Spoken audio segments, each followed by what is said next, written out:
recognized by most of the world as a state, but not by some very powerful states. What does that mean? What are the implications of not quite being a state? Well, some of those implications we can see on television today. So a lot is at stake. The analytical problem, for me, was how do we understand these entities, which are like a state and not like a state? Do we treat them as what they claim to be, or do we look at them as what they are supposed to be? It's a trick question. Both answers are wrong, in my view. So, what they claim to be, that would be a little bit naive, right? If whatever they say is true, then we are basically buying into propaganda. What they are supposed to be is also wrong. Because if we treat these entities and look at how they fit into the international law, into formal structures, no, they don't fit. But that's not necessarily fair, because usually the very conflict that we are looking at is about these things. Then we can't use these same things as a yardstick to disqualify them. And this isn't just, academic play, playing with words. This is really fundamental. I don't speak Tamil very well, but I suspect it's the same. In almost all languages, you need to decide, before you say anything, state, non-state. Any activity, anything, we have different verbs and different nouns when the state does it or when the other actors do it. When the state does it, we call it taxation. When other actors do it, you call it extortion. When the state does it, you call it recruitment. When other actors do it, you call it abduction. When the state does it, you call it legislation. When other actors do it, you call it racketeering. These are very different things, but they're the same activity done by a state or by the non-state. So the bias of the state or the non-state is in our very brains. We are wired to think state, non-state. Of course, there are entities that sit somewhere in the middle, and the academic literature has grappled with this. And what it usually does, it either uses sovereignty with adjectives, so pseudo-government or quasi-state or de facto state, or sovereignty in scattergoats. So we say it's a state, not really, but kind of. It's an embassy, a ministry. I don't have any problem with it. I think that's quite useful, but it's a stylistic trick. It doesn't really help us resolve the underlying issues. The fundamental thing, and this is the sort of central preliminary move to the book, when we look at entities like the LTTE or Palestine or any of the other ones that I mentioned, the fact that we don't quite know what we are looking at is not an obstacle to our analysis. If only we knew, everything would be clear. No, it's the point. The fact that we don't quite know explains everything. Because if it was clear what this entity was, then, of course, everybody would be fine. But what we see is political energy, excitement, curiosity, people being very excited, sometimes very perturbed or disturbed by what is happening. So we see a lot of dynamic. And that dynamic only makes sense because we don't know what we're looking at. So the fact that we can't quite define what it is shouldn't be defined away. We need to keep that in our analysis because this is what explains the key things. So very briefly, the central claims of the book are basically threefold. I argue for a performative perspective, and I'll explain what I mean with that. That's a conceptual point. I also make an empirical contribution, or I hope to do so by highlighting a few things about Tamil separatist politics that haven't been studied in that way before, and I raise some of the broader implications for studying civil wars and separatist movements elsewhere. And I take note of your critical points. Some of them, of course, are correct. So let's move to the Sri Lankan landscape. You recognize the map, the two maps on top of each other. So during the war, we had a very convoluted political landscape, as many of you know from your own memories. Most obvious during the wartime, when the LTTE ran its own institutions, the customs, the courts, the checkpoints. But the book isn't about the LTTE, really. Because there's also a history before this. I hope all of you recognize Mr. Chalvanayakam there. The right photo is the Amartalingam trial. So there are political maneuvering and sort of statesmanship acting like a state that happens before 1980, in the 1970s, the 1960s, particularly the 70s. And of course, it doesn't finish with the defeat of the LTTE in 2009, when many things finish, but not everything. Because we have post-war politics in the provincial councils, in parliament, in the diaspora, where we see similar kinds of dynamics continuing in a different kind of way. So the central dilemma for the book that runs through all this is you look at these entities, you look at this politics, that looks like a state, but it isn't recognized, and it lacks a recognized legal basis. So it isn't one. Very shortly put, and these are global standards almost, Tamil state and also other entities. Please. Thank you for coming. Thank you for joining. No constitutional foundation, no democratic basis, no international status. Clear, right? If you have none of those things, clearly you cannot be a state. This is simple. But then, this is you and me. Yes, but isn't each of these yardsticks, constitution, democracy, international, in itself circular? Because where does the constitution come from? What is the origin of the constitution? Well, that would have been prior law, right? But what is the origin of law? Where does law come from? Well, it would have come from a prior law, from a prior law, from a prior law. But the origin of law could never itself have been legal, because then it wouldn't have been the origin, right? So it's an infinite regression. The same for democracy. What's the origin of democracy? Well, for a democracy you need a demos, the democratic people, the people in whose name democracy exists. Okay, how do we demarcate the demos? Is it the Sri Lankan demos? Is it the Muslim demos? Is it the Tamil demos? Well, at some point it gets decided. Well, how do you demarcate the demos democratically? Well, you can't do that, because if you want to demarcate the demos democratically, you need to have a demos to do that, right? Who is going to vote on the demarcation of democracy? Well, you need to have a demos. So another infinite regression ensues, earlier demos and earlier demos. And the same is true for international status. How do you become a sovereign state? Well, if you are recognized by another sovereign state. Fine. How did that state become sovereign? Well, they would have been recognized by another state. Well, how did that state become sovereign? Another infinite regression ensues, right? So ultimately, each of these three are circular forms of reasoning. Historically, it's very simple. What's the origin of law, democracy, and international status? War, violence, colonialism. Right? This is basically the origin. That doesn't mean it's all bad. The book doesn't say we need to do away with democracy or do away with international systems or with the constitution. No, but we need to be mindful that historically speaking, all of these things came about in a very particular way. Apparently it was okay to bring about a constitution with violence 300 years ago, but if you do it today, it's not. I understand that, and at the same time, it's a problem. So how do we go about this? How do we think about this in a more productive manner? And the answer that I give in the book is, rather than staring ourselves blind at the constitution and democracy and the formal structures, let's look at how things are performed. Let's take a theatrical perspective. So rather than try to ascertain whether all these things, from Javanai come all the way down to UNESCO and the diaspora referendum, are these things real? Was it really a referendum? Was it really a state? Are they legal? Are they valid? I say we should understand them as contingent performative practices. So we use theatrical rules, a plot, actors, the decor, audience. Now, some of you probably go to the theatre sometimes. If you sit in the theatre and you watch, do you ask yourself the whole time, is it true? Is it true? Is it real? No. You watch, right? Some parts of theatre are maybe real or like reality, some parts are not.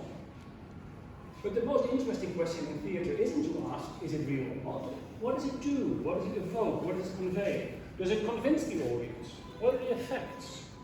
So this is what a performative perspective is. So we take the metaphor, it doesn't have to be a real stage of course, of a stage, and there is an audience of which we as academics are part, And we look, for example, at the LTTE customs checkpoint as a performative enactment.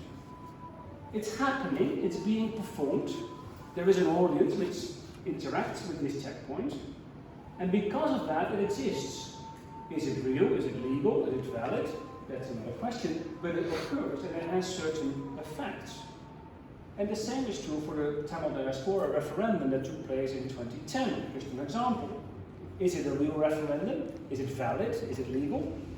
I'm not sure, but it happens. So we have people who express a vote in a way that resembles democracy, and a whole Tamil nation outside of Sri Lanka is being invoked. So something is being performed, and that has effect, it has consequences. Which doesn't mean to say it's right or legal, but it has important implications. So we need to think about it as a sort of contingent performance. So veracity, is it real or not, is contingent. It remains to be seen, because if you act in a particular manner, it changes who you are. When all of you go to visit your family-in-law, you act a little bit differently than you do in the workplace. But all those forms of acting jointly make you who you are. And the same is true for an institution. An institution could push its boundaries, but by doing that, it changes what the institution is. And for example, how politics is staged doesn't. It actually changes what it is. It changes what it can do. And this is not exotic. It happens in the House of Commons. It happens in US politics. It happens in elections in India, where there's a whole set of rituals. It happens when, the monarchy in the UK. It happens, public protests are very performative. So there's a whole set of issues. And I could have quite easily added a picture of Mahinda Rajapaksa or a few other. You can think of very performative forms of politics here in Sri Lanka. And of course, I'm also performing. This here is a live performance. I'm performing to you what I consider to be an academic talk. And because I stick to the script of an academic talk, you guys accept it as an academic talk. I can push the boundaries, but if I push it too far, you will go home. Without an audience, this is no longer an academic talk. So we perform all the time. And we do it in what we think is the right kind of performance, and in doing so, we also change the performance a little bit. So it's not about real people playing a fictional character for a fictional plot for a real audience. The two get caught up with each other. So we sidestep the question of veracity, is it real or not, and we look at the effects of states' practices. And what we see is that different actors, there's never one performance, they compete. It's a competitive form. So we have, of course, the Sri Lankan government, which is the motherboard of all political performance in this country. Its offices, its rituals, its terms, its flags, its stamps, its uniforms, everywhere, right? The Sri Lankan state is everywhere you look. But from within the Sri Lankan state, you can push for a slightly different kind of state. So if you look at the politics of the 1970s, you used the institutions of the state to do something against the state. Later, of course, you get the LTTE state, which replicates, mimics the Sri Lankan state to do something different. LTTE offices looked a lot like Sri Lankan state offices, right? And they had to do that because people needed to recognize them as government. So you mimic, you replicate, and sometimes you actually take a little part of the government, Gramadari, sometimes the divisional secretary, provincial council, and you take it on remote control. So it becomes technically government, but practically also a little bit the LTTE.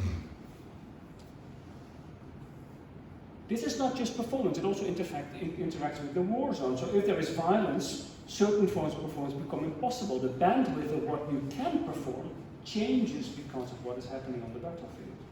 And it's not, the audience is also not fixed. Sometimes the audience gets involved and it swaps places with the actors to change what can be performed or not. And of course, most importantly, there's always interaction between performance and audience. So if you perform a state, but nobody pays attention, it becomes useless. Or if somebody else has a more powerful performance somewhere else, for example, by moving the international attention from the Vani to the United Nations, suddenly the Sri Lankan government is the upper hand again. So I use a couple of terms, I'm a bit short of time, so I'll whiz through this. Sovereign aspirations, performance, experiment, encroachment, the sovereign erasure. I can talk about that more if you are interested, but I'll skip it for now because I think we need to move on. The central logic is that these performative repertoires that I talk about are not fixed. There's different performances at the same time and they influence each other. So we have, of course, the Sri Lankan state, which then morphs into Lanka Sukachi, the federal party. Then it morphs into a separatist course in the 1970s with the TULF, the LTTE becomes the main actor. India gets involved. Does anybody know what this flag is? I know you do, but nobody else will, I think. So this is the irony. So the Northeastern Provincial Council was supposed to be the solution to Sri Lanka's problem. The fact that nobody knows what the flag looks like kind of tells us that it didn't quite live up to that expectation. So that's the Provincial Council flag, which came out of the Indo-Lankan Accord. What the book does is to look at what I see as three competing forms of Tamil statecraft. So there isn't just the LTTE, there's many things happening at the same time. In Parliament, in national politics, we've got the Tamil parties. Chelvanayakam, Amatulingam, Sampanvan, and so on. Doing a particular statesman-like politics from within the Sri Lankan state.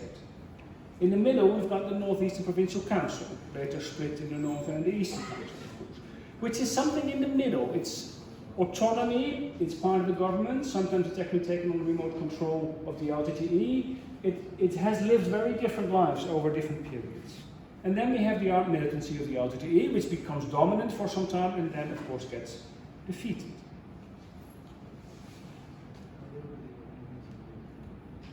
What the book does is articulate this thinking over a longer period of time. So as Fazu indicated, the field work is drawn from Sampur, from different parts of the east, from Bandi also, during LTTE era, afterwards, ethnographic field work in the Provincial Council, many things that I followed up on the way.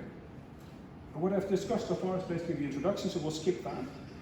But just briefly to give you a sense, most of the examples I've given so far are from the wartime period, which is the easiest to explain, maybe, but it's not what the whole book is about. The previous chapter gives some background and context, but it also looks at all the political maneuvering of the 1970s, which in my mind is perhaps the most interesting period in Sri Lankan history, because so many things are in motion then. Chapter 4 is about the end of the war, going back to Sampur, and the sense of disorientation that people had. The war was over. What did it even mean to be Tamil? Without the LTTE, without the struggle, after defeat. And suddenly, in the absence of the LTTE, which of course was oppressive to its own people, suddenly there was class, caste, religion, gender, urban, rural, eastern, northern. All these divisions within the Tamil community suddenly come back. And it becomes very difficult to just be Tamil while at the same time dealing with all these divisions. And of course, in the Muslim community, you can think of similar dimensions. Chapter 5 is about the post-war Tamil bureaucracy, particularly the Provincial Council. It draws on my work with the planning section in Trincomalee, and I'm very happy to have one out in the room today.